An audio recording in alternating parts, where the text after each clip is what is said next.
अंदर से कौन बिका है। चीमा साहब, उनकी तस्वीर सबसे पहले बीबी नेतन्याहू के पास कैसे पहुंची है, उनकी डेड बॉडी की, उसके बाद वो डोनाल्ड ट्रंप साहब के पास कैसे पहुंची, मेरे लिए वो ज्यादा। चीमा साहब, दर हकीकत हमारा हर दूसरा आदमी तो मीर जाफर है, हम तो बिकते हैं बड़ी बड़ी बड़ी थोड़ी सी कीमत, बड़ी चले। लेकिन चीमा साहब, इससे पहले मैं हैरान हूं, कहते हैं जो मिसाइल मारे गए उनके अंदर भी कैमरे लगे, 30 मिसाइल जो मारे गए वो, और फिर उसके बाद जो असैसिनेशन है, इन्होंने देखे किया क्या है कि वहां कहते हैं सीआईए फॉलो कर रही थी उनको, उनकी फैमिली को भी, उनकी बेटी थी साथ, उनके दामाद थे, उनकी दोती थी, उनकी टेक केयर करने के लिए, because the man was 86। Cheema साहब, उस उनके सेल फोन ट्रेस किए जाते थे, लेकिन एहतियात क्यों नहीं की गई, मैं इस पे देखो।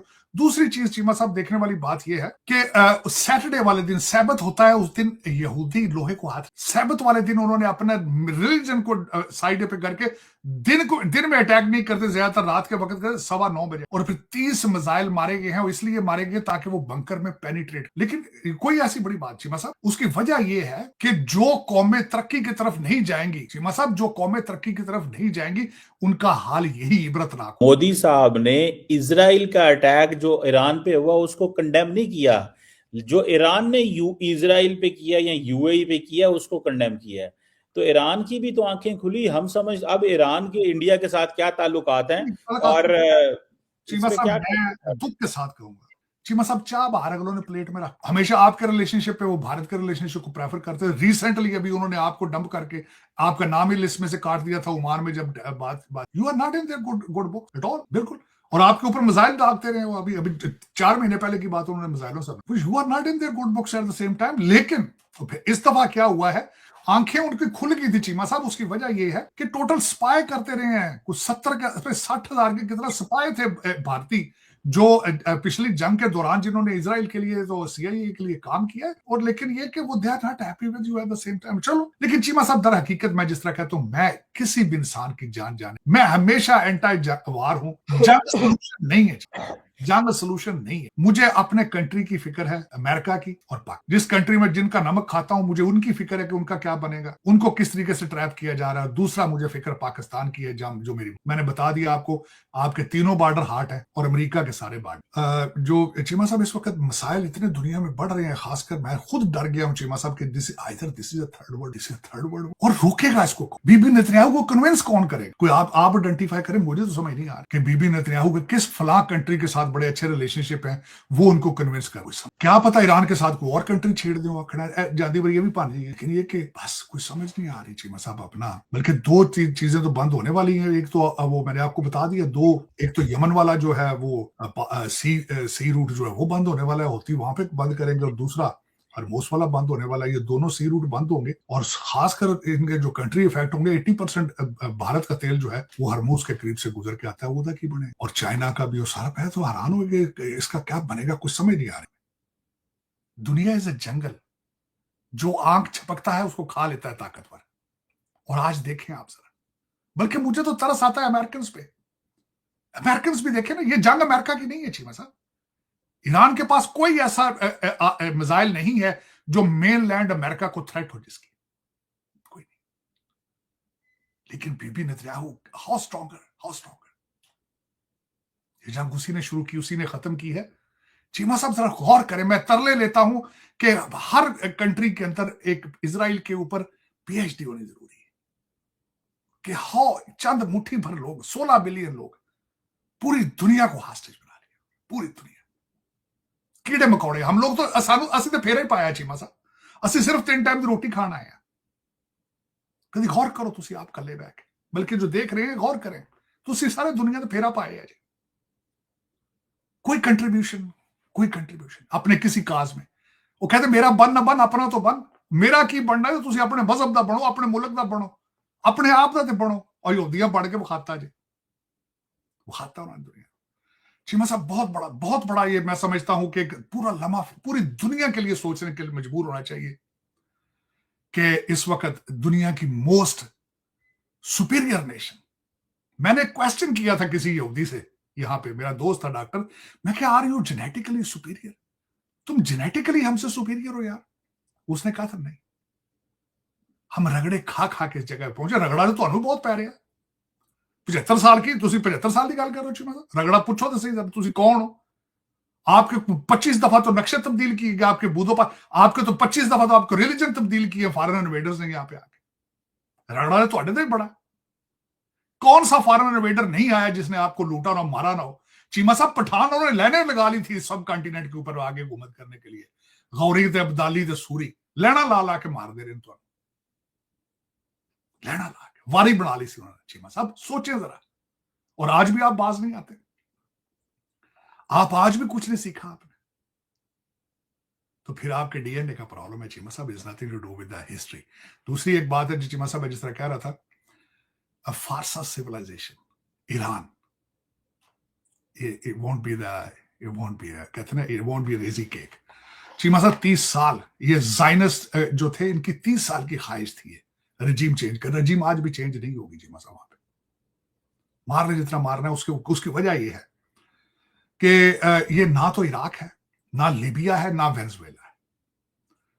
फारसा सिविलाइजेशन चीमा साहब इसका एक हिस्सा कभी थोड़े अरसे के लिए कॉलोनी बना था, वो कॉलोनी बने नहीं आज तक। फारसा सिविलाइजेशन है, it's not Iran, it's a civilisation है। फिर आपके ऊपर सैंक्शन तो नहीं, लेकिन तुम साइकिल नहीं बना सकते इस मुल्क से, अगले मिसाइल बना लें। चीमा साहब पिछले साल 2025 में एक दफा तबाह किया उन्होंने सारा, उन्होंने फिर भी खोला। फिर जिस तरह इस वक्त बारिश हो रही मिसाइलों की, और दूसरी बात ये उनके मिसाइलों को कोई नहीं दिखाया जा रहा ना आपने इस वक्त। टोटल जो बात आप कर रहे थे कि आपका तो सारा मीडिया टोटली कंट्रोल्ड है इस वक्त चीमा साहब। आपको तो पता ही नहीं 5th जनरेशन वार क्या है। आपके तो चंद अवारा लौंडे लपाड़े बाहर बैठ के आपके मुल्क को खोखला कर रहे हैं 5th जनरेशन वार। अगर 5th जनरेशन वार सीखनी है इनसे तो अरब स्प्रिंग देखें किस तरह इन्होंने उठाई थी। ज्यूइश और जो वेस्टर्न सिविलाइजेशंस ने अरब स्प्रिंग को किस तरह हवा दे के अरबियां दी तसल्ली कर देती थी, उसको देखें। उसको कहते हैं 5th जनरेशन वार। जब फेसबुक और जब आपका एक्स मिल के सारे ट्विटर मिल के सारी गेम चलाते हैं चीमा साहब, उसको कहते हैं चंद छोटे करांदे मुंडे डॉलर आगे विके फिर देने अपनी माँ का सौदा रोजाना करते हैं चीमा साहब। वतन अजीज माँ होती है चीमा साहब। खोखला कर रहे हैं उसको। कट्टो इतनी डेढ़ा मेरी हो सकती है। ये तो चीमा साहब बाज नहीं आएंगे। उसकी वजह ये ना पता ही नहीं। एक तो मुड़िया मेरे पता है इस पर टीवी के सब तो बड़े ब्लॉगर ने पाकिस्तान वो महाजर होकर इंडिया तो आए इन्होंने वहां पे। उनके लास्ट नेम और जिस इलाके से हैं महाजरीन है। इनको पता ही नहीं है कि इनके प्यो दादे ने की कुर्बानियां दे के किमें लुटे आए सने, जिस मुल्क दी जड़ा काट रहे चीमा साहब इन्होंने पता ही नहीं है कि इन्होंने पता ही नहीं। ये होते ना आज कभी बैठे उधर स्लम्स में बॉम्बे के चीमा साहब, इनको थप्पड़ मार मार के सुबह शाम कहा जाता ना लगा नारा जय श्री राम का। फिर मैं इनसे पूछता चीमा साहब, वो 30 करोड़ हॉस्टेजेस जो उधर बैठे हैं ना, मैं इनसे पूछूं कि हालत क्या होती है जिन्हें सुबह शाम कहा जाता है जय श्री राम कहो तो गुजरने देंगे। थप्पड़ मारते हैं चीमा साहब सुबह शाम।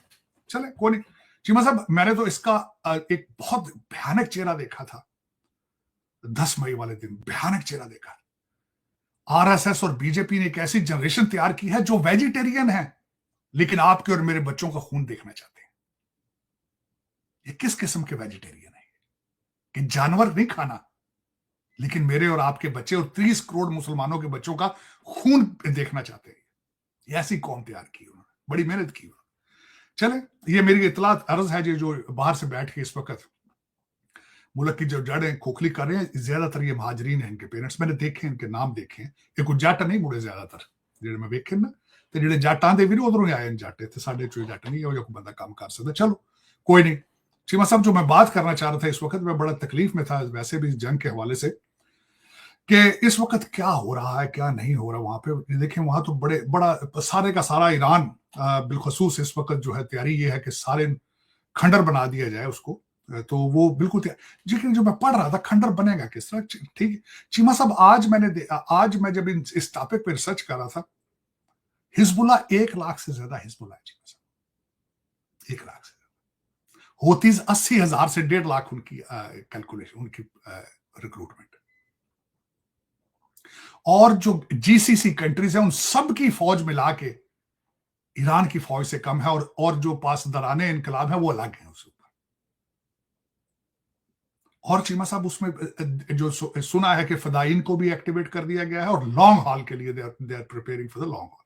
लेकिन उसमें चीमा साहब इसमें से हासिल क्या होगा, जो मैं सबसे पहले इसका इंपैक्ट बताना चाह रहा था, बिल्कुल बिलखुसूस मैंने दो चीजें पढ़ी है, आबनाए हरमूज है और दूसरा वो जो गेट ऑफ टीयर्स है, दूसरा जो इस वक्त यमन के पास है चीमा साहब, होतीस एक्टिवेट हो चुके हैं, उन्होंने भी अटैक करने शुरू कर दिए।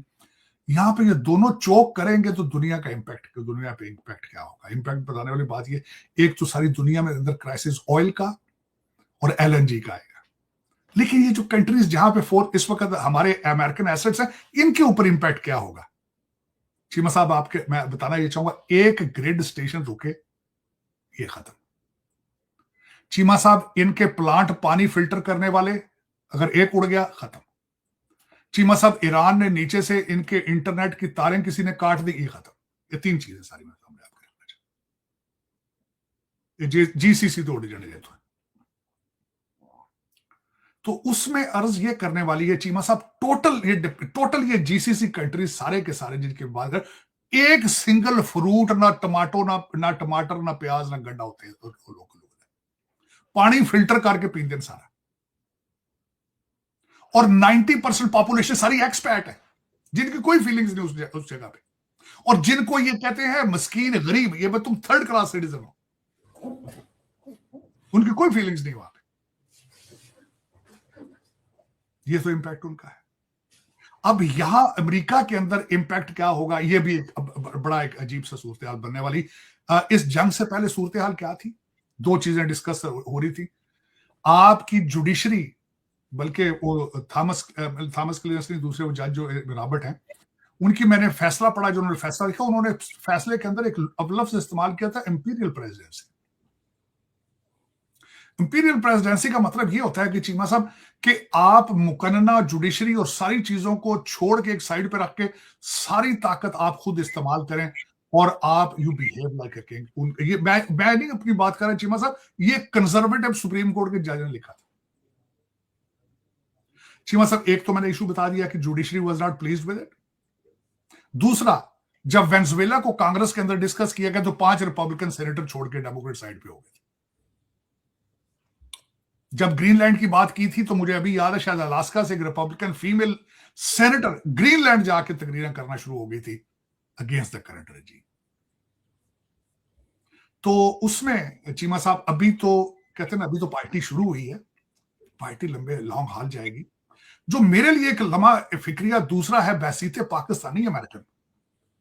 चीमा साहब 909 किलोमीटर का बॉर्डर ईरान के साथ है, 1600 किलोमीटर का बॉर्डर आपका अफगानिस्तान के साथ है, 3300 किलोमीटर का बॉर्डर आपका इंडिया के साथ है।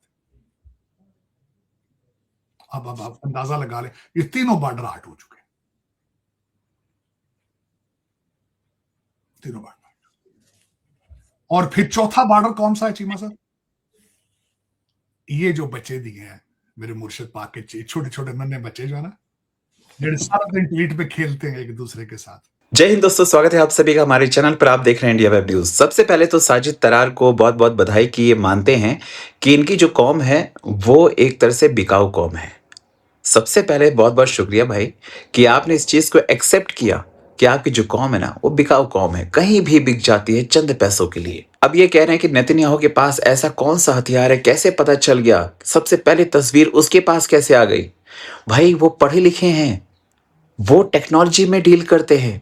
आप जैसे लोग नहीं हैं जो जिहाद में डील करते हैं, आप जैसे नहीं हैं जिनके हाथ में पत्थर होता है, जिनके हाथ में सिर्फ और सिर्फ एक तरह से ये होता है कि भाई हमें मारना है, कैसे काटना है, ऐसा नहीं है।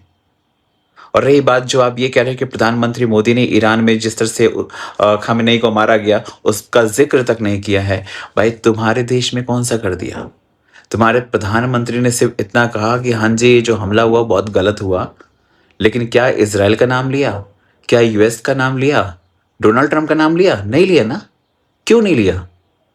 इसीलिए जो अभी आपने ये कंफर्म किया ना कि बिकाऊ कौम है, आप चंद डॉलर्स के लिए बिक जाते, अपना ईमान धर्म सब बेच डालते हैं। अगर इतने आप इस्लाम के मसीहा बन रहे थे, डोनाल्ड ट्रंप को गरियाओ, नेतन्याहू को गरियाओ, लेकिन ऐसा नहीं करेंगे ना। बिकाऊ कौम। हमारे देश में भी बहुत सारे ऐसे मुसलमान आज की डेट में प्रोटेस्ट करने लग रहे हैं खामनेई के मारे जाने पर। प्रोटेस्ट कर रहे हो, क्यों कर रहे हो भाई वो पता नहीं। वैसे तुम्हें लगता है वो तुम्हारा धर्मगुरु था, कोई दिक्कत नहीं भाई, अच्छी बात है। लेकिन जिस तरह से उसकी हरकतें थी, क्या वो सही थी? अगर सही थी तो फिर ईरान के जो लोग हैं वो रोना पीटा क्यों नहीं कर रहे? ईरान में तो खुशियां मनाई जा रही है ना, वहां की जो जनरेशन है वो बहुत खुश है, सड़कों पर है, डांस कर रही है। जिस तरह से महिलाओं के साथ उसका व्यवहार रहता था, बंदिशें लगाई जाती थी, उसका क्या?